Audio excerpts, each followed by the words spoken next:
Hey guys, what is up? SuperKmanrocks here, and I am here for my fourth and final main group stage, group overview, group analysis, group predictions, all of that fun stuff. We've gone through Group A, we've gone through Group B, we have gone through Group C. It is now time to get on to Group D, and this is definitely an interesting one to talk about. There are quite a few gaps in my power rankings that I'm sure will happily be filled by some of the teams here. Some people have definitely picked up on where some teams are starting to land in my power rankings, and those are going to be officially both shown off today and explained. So if you are excited for that, let me know down in the comment section below. You guys know I love reading your comments. You know I love chatting it up with you guys down in the comment section below. I know we always don't have the same opinion. I would be stunned if we did have the same opinion, especially with some of the teams today. The two main ones especially I'm going to be talking about, and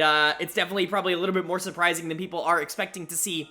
But that's the fun of these videos, is that we are going to have different expectations and different predictions, and hopefully I can give a good reason for why I feel that way. So let me know what you guys think about this group down below, and I'm happy to chat it up with you. But let's not waste too much more time. Let's go ahead and jump right into our analysis. So if you haven't followed the first couple of videos, I first of all highly recommend that you go check out those three videos. They're going to be in a playlist that's linked up in the iCard right now. I highly recommend you go check them out before watching this one. But if you just want to see the Group D analysis, and you're not familiar with some of the other videos we've done, we're going to be going team by team by team, starting with Pool 1, moving to Pool 2, and then finally Pool 3, talking about the 3 confirmed teams in this group. Now, there will be a 4th confirmed team in this group eventually, but they're going to have to go through play-ins. Nothing is technically official yet. I'll be doing an entire video on all of the teams in play-ins, and so if you're looking for, spoiler alert, RNG in this video, I'm going to talk about them a little bit at the end when it comes to predictions, but I'm going to be saving the in-depth analysis for the play-ins video. It will just be the 3 teams that are confirmed into Group D here.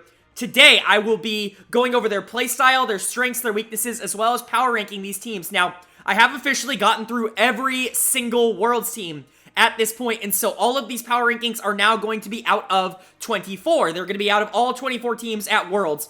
For those of you wondering how that might impact some of the previous power rankings, it doesn't at all. Actually, all of them stay exactly the same. No numbers change from previous groups. You can just now take all of those out of 24. It's definitely not going to update in that regard, but that definitely becomes a little bit more relevant towards the back half of this video. So let's go ahead and jump right in with our Pool 1 team here. And our Pool 1 team was the LCK champions of summer in 2022, Gen.G. And Gen.G is just Gen.G. Like, I don't know what you want me to say. This team is ridiculously good. I talked about how the top 2 teams in this tournament, I think, are a clear head and shoulders above everybody else, in my opinion, and Gen.G definitely is in that top 2. For me, as you can see in my power rankings, I have them as the number 1 team at Worlds in 2022. You probably could have guessed that, seeing that JDG was number 2, Top Esports at number 3.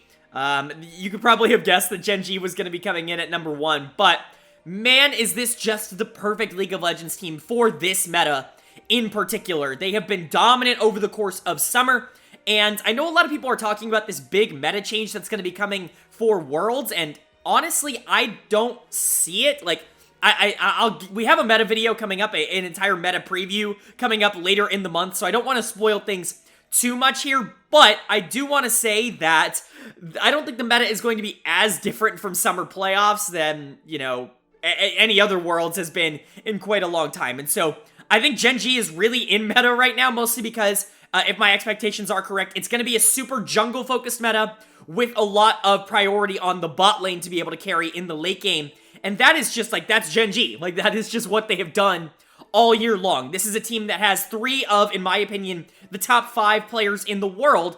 And you gotta start with the LCK MVP. For me, it was a no-brainer choice for MVP in the LCK this year, and that was Ruler at AD carry. This is, in my opinion, I've talked about this on the channel, definitely a little controversial of a take here, but I think Ruler is the greatest AD carry of all time in League of Legends. Ruler, Uzi, whatever you want to pick there. I think Ruler has now hit the point where I feel super confident about calling him the GOAT of AD carries. Because of his consistency over the years, he has just always been one of the best AD carries in the world. This guy has won a world championship. He's now won an LCK. He's won an MVP. These are obviously good accomplishments, but he's done this while being the best player on all of those teams. I think you can make a real case that when they won Worlds back in 2017, that Ruler was the best player on that team. And I think you can make a case that Gen.G going into Worlds here as my #1 power rank team, that Ruler is the best player on this team. Now, obviously, I'm not sure I'd be super confident in that, but that's not his fault. It's more so the fault of the phenomenal players around him. But what Ruler does well is just simply everything. If you need him to play for early game, if you need him to jump on the Lucian so far in Summer, or more likely in Worlds like the Caitlyn or the MF, if you need him to jump on that, he's going to do it, and he's going to do it phenomenally. He's been great on all of those champions throughout his career. He's great at pushing tempo in the early laning phase, both with and without jungle attention.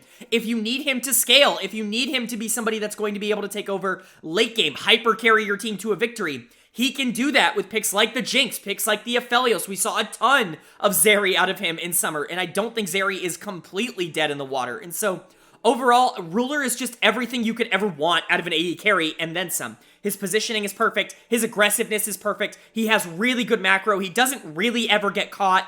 Like, I'm really not sure what the weaknesses to Ruler actually are. And so for me, he comes in as, in my opinion, the best AD carry in the world, and he's helped out a lot in that by Lehens in the support position. Now, I don't think Lehens is one of the three on this team that is so absurdly dominant that there is absolutely nothing that you can do to beat them. In fact, I think Lehens is exploitable in certain matchups, but the problem with that is him and Ruler have developed such a strong synergy together, especially early, that it becomes very difficult to actively punish them. Not only adding on to the fact that Peanut is oftentimes near the bottom lane, they like to play for those dragons, they like to play for early aggression in the bot side. Chovy has been much more active in roaming this split than he has been in previous splits. I think Lehens' strengths get amplified on this team, and I think his weaknesses get basically hidden. We're seeing a lot of the Yuumi, Renata, things like that coming out from Lehens, things that can be super influential in assisting Ruler to basically just carry the game. But even something like a Renata can basically solo win a team fight towards the back half of the game if you get it off right. You're also seeing a lot of Tahm Kench, obviously very famous for the Singed support. Things we could be seeing at Worlds. I'm not super confident that they're going to be the highest priority of picks, but definitely not something that Lehens is shying away from. He can play the Enchanters, he can play the Engagers. It really is just about whatever they need. The good thing about that is you have Ruler in the bot lane who can play off of those really well. If you want to pull out the Lucian Nami, it definitely still is a possibility. Those kinds of things I think are still going to be good. So overall, maybe the best bot lane at the tournament. You could definitely make that argument for it. Ruler, in my opinion, best AD carry in the world. Lehens, not too far down on the support list, even if I don't have him as like the S+ amazing tier support that some of the other players at this tournament might be.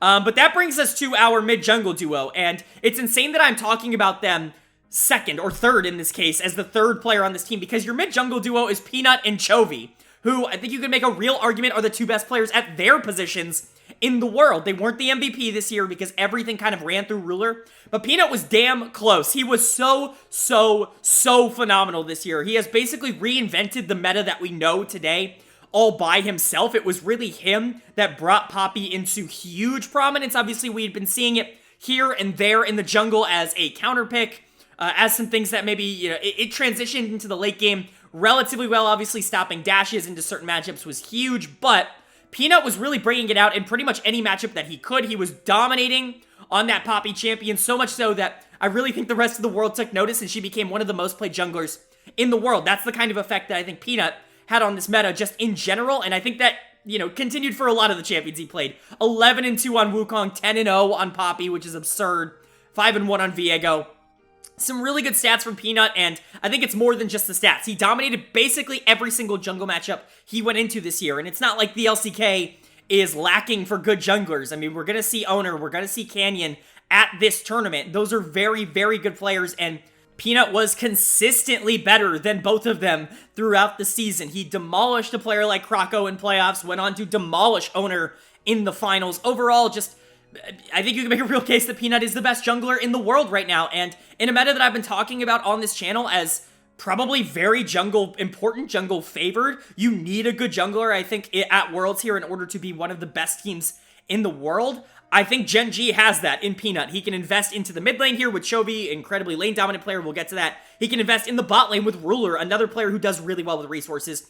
Or he could invest in himself. We've seen him genuinely be able to take over games on the Wukong, on the Viego, things that he can genuinely carry on by himself. And so overall, I think Peanut is basically the perfect jungler for this Gen.G team. And that transitions to somehow the fourth player that I'm talking about on this Gen.G team, Chovy in the mid lane. It's actually absurd how stacked this team is. They are very clearly number one for me, and Chovy coming in as the fourth player that I'm talking about is reason for that. And honestly, it's kind of crazy to say that Chovy took a little bit of a step back in terms of importance over the course of the year. I actually think I'm more impressed with Chovy as a player right now than I was last year. And that's crazy to say because he really wasn't the focal point of Gen.G, but that's kind of why I've been impressed with him. The big criticism of Chovy over the course of his career was that he was so resource dominant in the mid lane. He was someone who really wanted his jungler to be with him, to move with him, to be able to create plays to get him ahead. And yes, he is probably the most talented player in the world. I really don't even think it's all that up for debate, but sometimes you can't play around the mid lane every single game. And especially going into a meta like we had in summer where mid lane really wasn't a carry role. It was much more of a supportive role with things like the Tilia, things like the Sylas, things like the Ahri becoming incredibly more prevalent. Really not things that are going to be carrying the game in the late game. Chovy had to adopt a new playstyle, adopt a new mentality, I think, towards the game. And he excelled on that with flying colors. He picked up these more supportive, these more passive in-lane picks. He still was going to things like the Azir incredibly often to be able to do a ton of damage in the late game, but he wasn't getting nearly the same kind of resources that he was getting on teams like Hanwha, on teams like DRX, even on a team like Griffin. And so it was just incredibly impressive to see him be able to say, okay, I'm going to pick the Ahri, I'm going to pick the Sylas, and I'm going to abandon lane. I'm going to shove the wave, move bot with Peanut, and make sure that Ruler can get ahead and win. That was the most impressive thing that I got from Chovy in this year, and if he's able to do that while also still being arguably the most dangerous carry threat in the world, I mean, it's just absurd. Like, the level of talent that we're talking about now on this team is legitimately absurd, and that just comes from those four. You're talking about Doran in the top lane as well, and while Doran has certainly been the weak side player for this Gen.G team, rightfully so, I'm not trying to, shit on anybody else on this team for any, I think that's pretty clear. Doran has been the weak side player. He still has played incredibly aggressive. He picks the Gnar a ton, but even then, Gangplank, Aatrox, picks like that are coming out from Doran, and they've been incredibly positive, I think, for Gen.G overall, because Doran is such a solid laner. He's got great mechanics that if Peanut is investing a lot into Chovy, investing a lot into Ruler, playing towards those dragons, it pulls the jungle attention away from Doran, and he can honestly just win most 1v1s in the top lane. That sets up Gen.G to be, in my opinion, the single most difficult team to beat at this tournament. Will teams be able to do it consistently? In my opinion, probably not, but they aren't unflappable. Like I said, the strengths is pure talent. I don't think there's a team in the world that has the same kind of talent level that a team like Gen.G has. Now, what are their weaknesses? Well, sometimes I will say they can be a little bit slow. If they don't get a general gigantic lead in the early game, they sometimes just like to play a little bit safer early, try to get to their mid game. That can put them behind in a couple of scenarios. We saw teams in the LCK regular season be able to take advantage of that by pushing the tempo really, really, really hard in the early game. Not a lot of teams in the world have the kind of talent to even be able to do that, because for the most part, you're either going to have to create incredible numbers advantages in which Gen.G's macro is off, or you're just simply going to have to outplay them in a 1v1 or a 2v2, both of which are incredibly difficult things to do to generate leads on Gen.G. And so, overall, I don't think they're perfect, but honestly, at Worlds this year, in my opinion, they're about as close as it gets. They are incredibly dominant, basically, in every single lane, not really targetable anywhere, and they have a multitude of strategies that they can use to actively win the game. If there is any team at this World Championships that I would say is the odds-on favorite, in my opinion, to win it all from the beginning, it is Gen.G.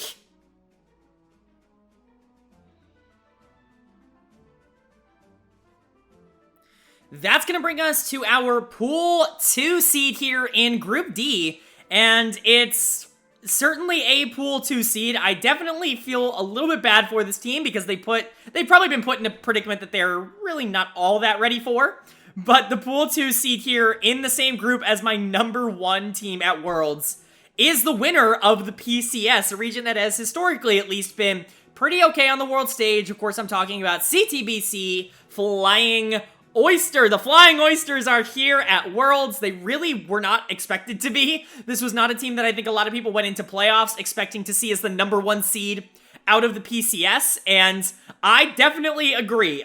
Even throughout the tournament, they were a little up and down. Their wins were good, their losses were not so good in playoffs, and for me, this is the reason that all of my rankings are now coming out of 24. I have gotten through every single team, and I now have a decent enough opinion to be able to rank all of them, and so for me, CTBC comes in my power ranking at 18. Now, that might seem a little bit low for the team that just won the PCS, so you've seen the PCS be able to perform on international stage, at MSI, at Worlds. We've seen, obviously, even since they've become the PCS, a team like PSG Talon has been able to at least cause some level of panic amongst teams at an international level, but in my opinion, the PCS is certainly not what it has been in the past couple of years in 2022. There are good players on this team, but expecting them to be better than a lot of the major region teams, I think is probably just too high of an expectation for this roster. So let's go ahead and get into why I think I'm a little bit more pessimistic about the Flying Oysters than a lot of other people. Well, let's start with the things they do actually well. And one of the things that they did well throughout the playoffs was top lane. Top lane, top lane, top lane. Rest comes in here. Obviously, some people might be familiar with a lot of the players on this roster. A lot of them have been to international events before. Not on Flying Oyster, obviously, but on teams like J-Team. Mostly, I think a lot of people are going to be familiar with. CTBC does have some familiar faces, Rest being one of them. He was really, really important to this team throughout their playoff run. They are not sitting here at Worlds right now if it is not for Rest in the top lane, which is kind of insane because he really wasn't, to my knowledge, like all that important for them throughout the regular split, but he really turned it on in playoffs. Obviously, Rest has always been known as a massive Gnar player. This is someone who picks up Gnar pretty much anytime it's remotely available. I think Gnar is going to be a hugely viable pick here at Worlds, and so I don't expect him to have to feel like he has to go away from that if they want to ban it out, or teams against want to ban it out against him. I completely understand, but Rest can definitely still perform on that Gnar pick, but he also does have some more carries. He's got the Aatrox, he's got the Gwen. Definitely a more aggressive playstyle in the top lane, something that they invested a lot more resources into towards the second half of the split, or the playoffs most likely. And I'm not really sure how I think that's going to transition into the world stage. Like I said, I think Gnar is a good pick, and it's something that I think could generally be good for both this team and for the meta as a whole, but outside of that, I think the meta generally, like I've been hinting at a bit, is moving towards a tank top lane kind of meta, and I don't think that really favors anybody who wants to play through top lane. It's going to be really hard to be able to consistently generate leads against picks like Ornn, against a pick like Maokai that's probably going to be at least kind of relevant at Worlds. Gnar, I do think can fit into that. He can be that more tank that can play maybe a little bit more aggressive in the early game, especially if you're good at him and you have jungle support. But I just don't see a way where you can generate a ton of leads around top lane, at least consistently, with the meta that I'm expecting that we're going to get. So even if Rest is a great player, I would expect them to have to move off of him and move somewhere else in order to invest a lot of their resources. Now, what they did in the regular season was invest a lot into Mission in the mid lane. And Mission is probably someone you are familiar with. Gemini, Mission, Koala, Rest. These are players that we've seen on the international stage before.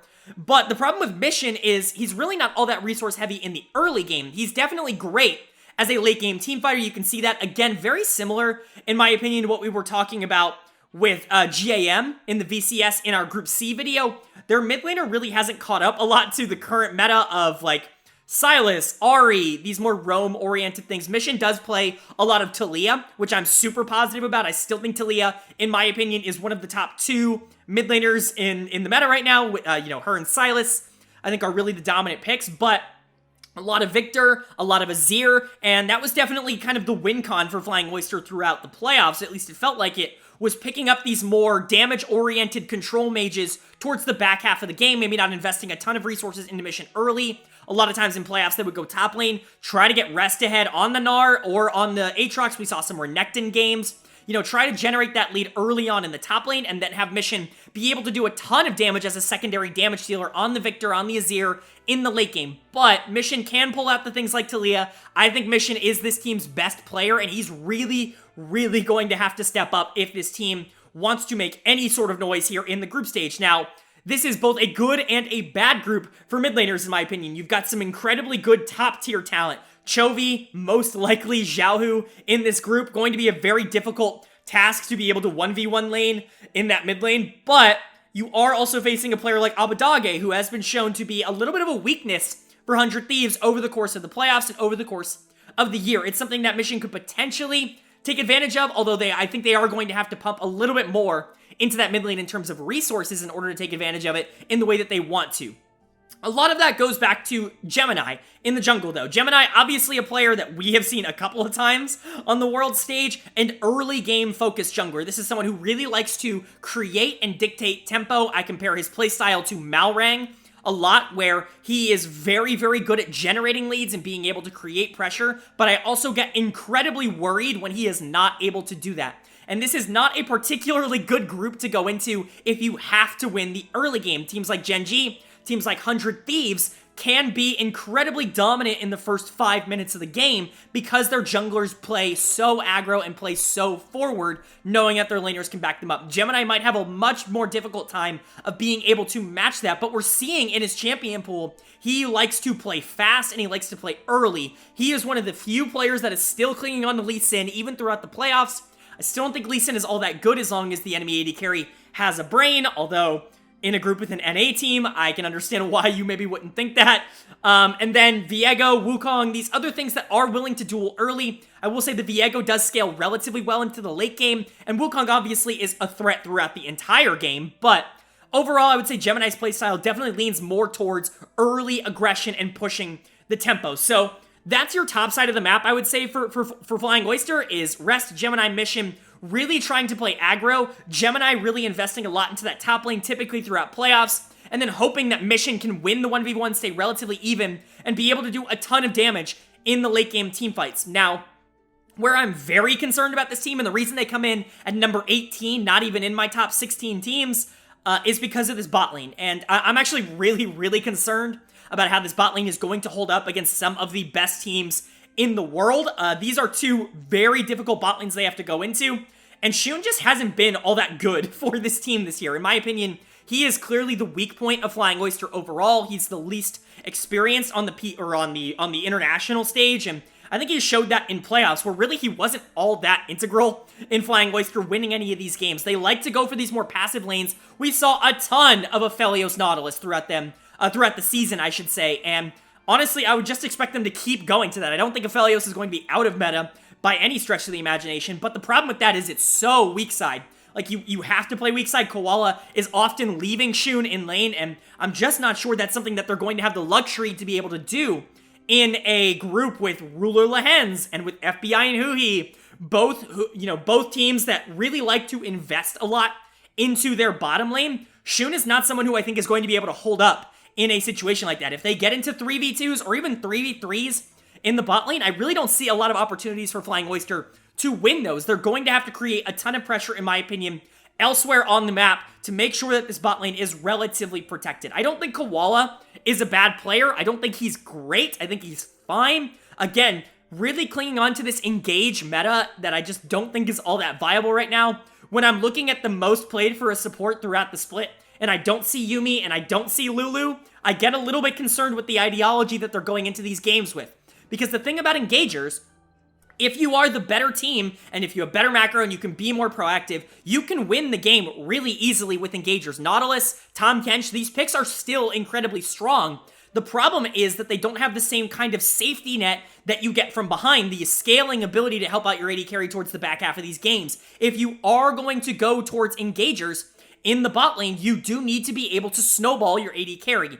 And I often don't like seeing engagers right now, in my opinion, with Aphelios, with Zeri. I just don't really see a lot of opportunities for you to be able to open the game up in that respect. Now, if they change up their playstyle entirely, if they go to the more Enchanter-oriented supports, they start pulling out the MF, they start pulling out the Caitlyn at Worlds, I'm not going to be entirely surprised, but it's just not something that this team has shown at all this year, and honestly, I've been very concerned about Shun's early game skill level in general. He really wasn't able to keep up with a lot of the AD carries in the PCS. Now he's got to go up against Ruler. And so there are definitely a lot of question marks for me about this Flying Oyster team, but overall they definitely still have their strengths. They are a very good team from ahead, And they do the thing that I typically like to see minor region teams be able to do, which is play aggressive and play to win early. We see so many minor region teams try to play safe, try to scale into the late game, try to just have good macro and make sure that they're not making mistakes, but that really is not the script to beat some of the best teams in the world or teams that are significantly better than you. You have to surprise them. You have to be able to generate a lead that you can then hopefully snowball out of control. That is the hope. I do think Flying Oyster does have that mentality and that kind of play style. My biggest worry and the biggest weakness for this team is I really just don't think they have the talent to be able to compete at that level. Unlike a team like GAM, where I was talking about them, they can potentially upset anybody because they do have a good amount of talent and a scary amount of versatility. Oyster does not have that. In my opinion, they are very set in the way that they want to play the game. They rely a ton on their solo laners and their jungler to be able to generate leads basically on their own, and you just have to hope that your bot lane doesn't lose too hard, and to me, that's a very scary proposition. I don't expect any of these players to be able to hold up 1v1 against some of the other best players in the world, and if they're not able to do that, I really don't see a world in which they're able to generate the same kind of leads that they were able to in the PCS. So definitely a little bit more pessimistic about this team as a whole, but it's not doom and gloom entirely. If they were to be able to pick up a win against a team like 100 Thieves, I wouldn't be all that shocked. I would be a little bit shocked, I'm going to be honest, but at the end of the day, they still are a good team, a team that was good enough to win the PCS, and so they've earned their spot at this stage. I just think some PCS fans might be in for a little bit of a disappointing Worlds run this year with the two teams that they're sending.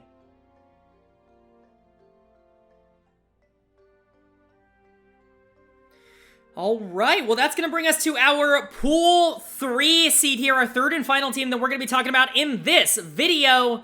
And our Pool 3 seed here is actually the number 2 seed from North America, from the LCS, and that is going to be 100 Thieves. They make Worlds for the second straight year here. Last year, obviously, is the number 1 seed coming out of NA. This year, as the number 2 seed, losing to Cloud9 in that pretty demolishing 3-0 finals, and I definitely took that into account when I power ranked them here, as they come in, for me, at number 13. This is a little bit higher than maybe some other people would put them. I definitely still have faith that there is a lot of good talent on this team, and like I've talked about with other teams in the past, I tend to value overall consistency throughout the year a tad bit more than one or two best of fives, and so for me, even though some of these players didn't perform up to the level they had in the regular season, I still have faith that in best of ones, they're going to be good. And a lot of that, for me, comes through top lane. And I know we talked about top lane not really being a carry-oriented role, but that kind of fits into the dynamic that I'm talking about here with Someday. Someday is this team's best player. I don't really care what people say at this point. Closer's good, FBI is really good, but Someday is this team's best player, in my opinion. And he proved that throughout the regular season. He was number 2 in my MVP voting in the LCS, only behind Inspired. And I think he absolutely deserved that. There were a lot of moments where it really felt like he just couldn't lose in that top lane matchup. He would take a losing matchup and go completely even. He would take a winning matchup and absolutely dominate. And it really didn't matter who he played against. Now, I will say a little bit of a caveat here, and this is why I brought up that point about 100 Thieves. Someday did get a little bit roasted in the playoffs by Fudge on Cloud9, and that is definitely a little bit concerning, and it makes me believe that maybe Someday isn't quite the dominant top laner that I thought he was going to be going into this tournament. However, I don't want to take away from Someday's continued success over the course of the year, where he was genuinely one of the best players in a major region, by saying, oh, 2 bad series against Fudge, maybe he's going to get completely clapped and not even be on the same level as Rest on Oysters. That's not really where I want to take this conversation. I still think Someday is a huge positive for 100 Thieves. You look at the champions he plays, I think they're all going to be relatively meta at Worlds, things like the Ornn, things like the Gnar. Obviously, he pulled out the Aatrox a ton in playoffs. Sometimes it worked, sometimes it didn't, but as we all know, Someday's Aatrox is the best champion that he has. It's always been his classic pick, and if it is meta, I still would expect him to be able to go to it because I do trust him on that pick, even if it didn't work in the playoffs quite like they expected. I think they have enough time to be able to figure out what they're going to do up there, and I really don't have a ton of concerns about Someday in the top lane as a player. Now, the rest of the team, definitely up for debate. I'm going to talk about the next 3 kind of together because I think they're all grouped together. They joined this team together, and I think they all deserve to be grouped in that same spot, and that's going to be Closer, FBI, and Huhi. I think Closer, definitely a more early game focused jungler, obviously known for the Lee Sin, but the things he pulled out this season, he looked phenomenal on the Wukong. That was certainly the pick that I felt most comfortable for Closer on. I still think it will probably be the best pick in the jungle come Worlds. I know everybody's expecting Wukong to be a little bit more out of the meta. We've definitely got some more junglers that are popping up, things like the Hecarim that people are going to be looking out for, but I still think Wukong is going to be an incredibly dangerous thing to play into. Trundle is a very similar beast in that regard, where both of them can fight early, but both of them also scale into the late game as really strong engage or disengage threats, depending on what you need. I think Closer does play it relatively well now. He is kind of the opposite of Someday, in my opinion. He was somebody who I think had a much worse regular season split, and then really started to step it up again in playoffs. I'm hoping that playoff form is going to be more indicative of what Closer is going to be able to give us. He was a little bit outplayed in regular season, or in the regular season, I would say. Overall, he was, I think, my 4th or 5th jungler in terms of regular season rankings for NA, and obviously he's got to be better than that if he's going to be the player that he needs to be on the world stage. But this is somebody who we've seen be an MVP caliber player at the LCS level before, and I definitely expect he can get back to that and at least compete at a relatively decent level. A lot of that is because he does tend to like to invest in FBI and Huhi in the bottom lane. He likes to invest a lot of jungle resources there. FBI and Huhi often pick things that tend to draw jungle attention, whether that be the strong picks in the meta, the Sivir Zeri, whatever, the Lucian Nami typically, or even things like the Senna Tahm Kench. And obviously they've been pulling out the Seraphine a lot more often recently as well. A lot of picks that can be really dangerous if it gets to the late game, so they often draw a lot of a jungle attention, not only from their own team, but from the enemy team as well. A ton of 3v3s in the bottom lane.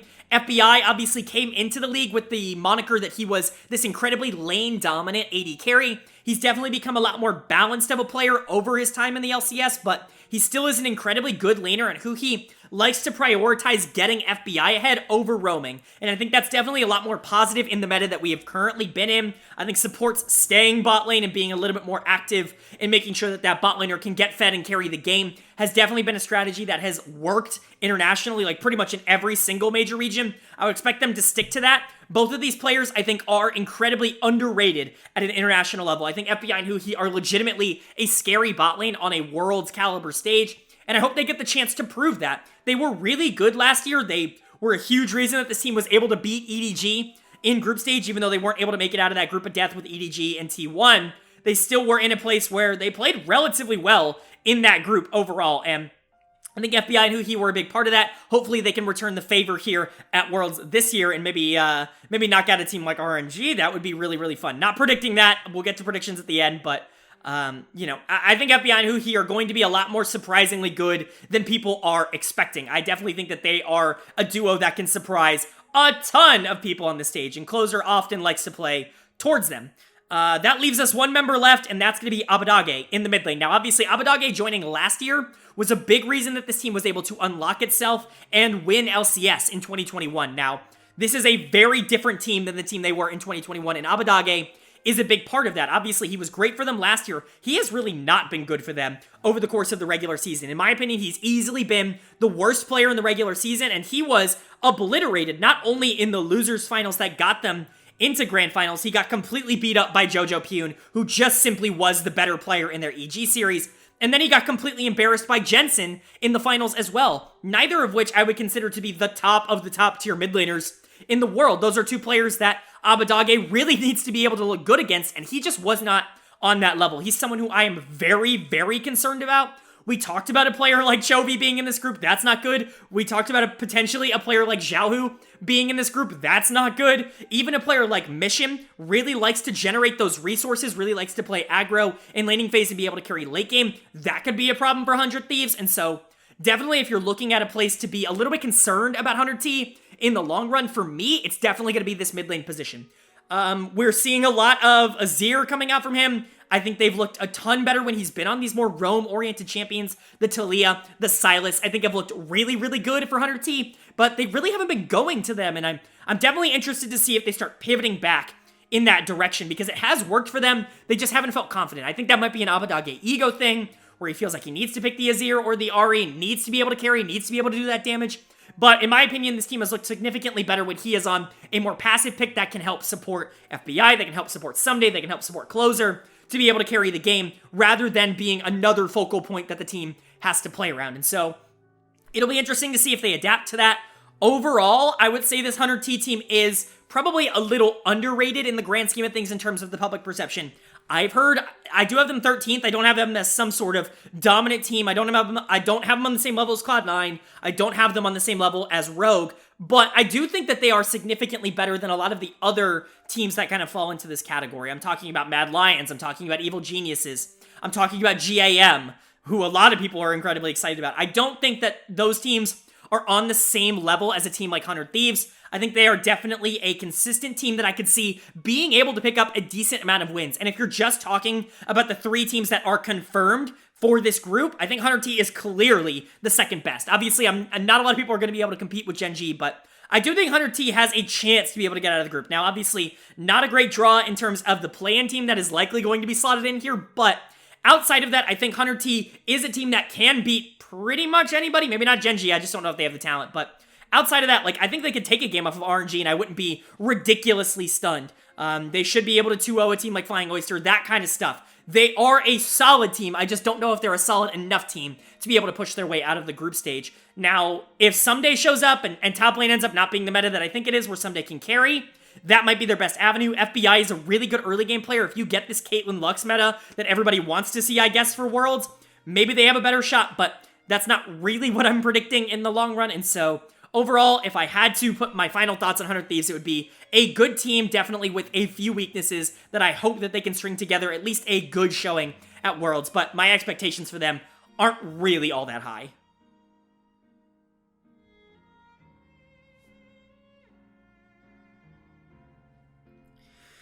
Alright, well that is going to do it for my in-depth analysis of the 3 confirmed teams that we have in this group. The Pool 1, Gen.G, Pool 2, CFO, and the Pool 3, 100T. Now let's talk about my predictions and where I think this group is going to be going. I certainly don't see a world in which RNG does not make it out of play-ins. That would be probably the most surprising thing that could possibly happen at this tournament, and so I'm going to go with the assumption, like I have for the others, that the top major region team is going to be the one in this group. And because there is a Chinese team in all 3 of the other groups, RNG would automatically get slotted here into Group D. So let's go ahead and talk about what would end up happening if RNG would end up getting into this group, what I would predict to happen. Obviously, I'll do an in-depth analysis of RNG when we go over the play-in teams, but for now, I'll just kind of talk about Group D, generally speaking here. And for me, even with RNG in this group, Gen.G is very, very clearly the number 1 team. I've talked about how I think RNG is a tad bit overrated, and you'll have to wait until play-ins. I know I feel like I'm teasing you guys with all this RNG info. One more video, I promise. But Gen.G to me is very clearly the best team in this group, even with RNG in this. RNG is the kind of team that could take a game off of Gen.G, I think, generally, mostly because they do have, like, a ridiculous amount of core talent. I just don't know if their core talent necessarily fits the meta that we're going into, and so definitely a little bit more concerned about RNG in that respect. It makes me feel a lot more comfortable about putting Gen.G at number 1. I talked about how Top Esports in Group C had a really easy ride to first in their group. I think Gen.G is in a similar spot. I'm not sure if it's going to be as convincingly of a 6-0 as it probably will be for Top, but Gen.G should clearly, in my opinion, be the number 1 team in this group. And then number 2, if RNG does get put into here, they should pretty clearly be the number 2 team in this group. It's definitely unfortunate for 100T. In a couple of different circumstances, they probably would have had a shot to be able to get out of here, but they get put in with RNG, and I think that's definitely unfortunate on their behalf. RNG is just simply too good, even if I don't think that they're very meta-oriented right now, and I'm definitely worried about the fact that I think a lot of the meta is moving towards the positions that I'm most concerned about on their team. I still think Xiaohu and Ming are world-class players that are incredibly dominant, even if I don't think mid and support are going to be all that important at this World Championships. I think they're good enough to be able to carry the game. You also have secondary pieces like Breathe that should be able to do enough work for RNG to be able to get them to that number 2 spot, really without all that much trouble. I really do think the gap between 1 and 2 in this group is significantly bigger than maybe some of the other groups like Group C that we talked about before. That brings 100T in at a very clear number 3, and CFO in at a very clear number 4 for me. And I think honestly, I'd be very shocked if the group didn't go this way. In my opinion, I think there is a tier gap in between every single team in this group. I think there's a tier gap between Gen.G and RNG. I think there's a tier gap between RNG and 100T. I think there's a tier gap between 100T and CFO. And so I would be a little bit surprised if any of these teams kind of ended in a different order, this is the group I would feel the most confident about in terms of my rankings, but obviously anything can happen. That's the fun of Worlds. If Hunter T was able to take a game off of RNG, maybe take him to a tiebreaker, that'd be awesome. If CFO was randomly just like really good, even, you know, when the meta really isn't in their favor, if players like Rest and Mission are just like way better than I'm giving them credit for, that could make it a lot of fun. And so overall, whatever ends up happening in Group D, I think we're going to get a good group. Now, it's probably the group I'm least interested in, but at the end of the day, Gen.G, RNG, that enough alone is to sell me, that's enough to sell me a ticket on watching some of the games in this group. So let me know what you guys think down in the comments section below, because that's going to do it for the video. If you guys agree with my predictions, let me know. If you disagree, let me know down there as well. A lot of people are really, really high on this RNG team. I'll go into depth again in the play-in video what I think about them, but let me know if you think they should be #1 in this group, because I certainly don't agree with that, and I'd love to hear you guys' thoughts. If you have any other disagreements, let me know down there as well. While you're down there, feel free to hit that like button. It really does mean a lot to the channel. It lets me know you guys are enjoying the content, and obviously it helps me a lot in the algorithm. It helps get this video out to more people. If you do want to see my play-in, video, I'm going to be doing a top 20 list for my top 20 players at Worlds this year. I'm going to be doing a meta primer as well as Worlds content all throughout the tournament every single day. If you guys are interested and you want to see my content on that video, or on this channel, I should say, hit the subscribe button. It really does help get those videos out. If you want to get notified, hit that bell as well. I've been hearing that's a really good way to keep track of this channel's progress. So if you guys are enjoying the content, I highly recommend you do that. And with all that being said, I hope you all are having a great day. I hope you continue to have a great day. And I will see you all later.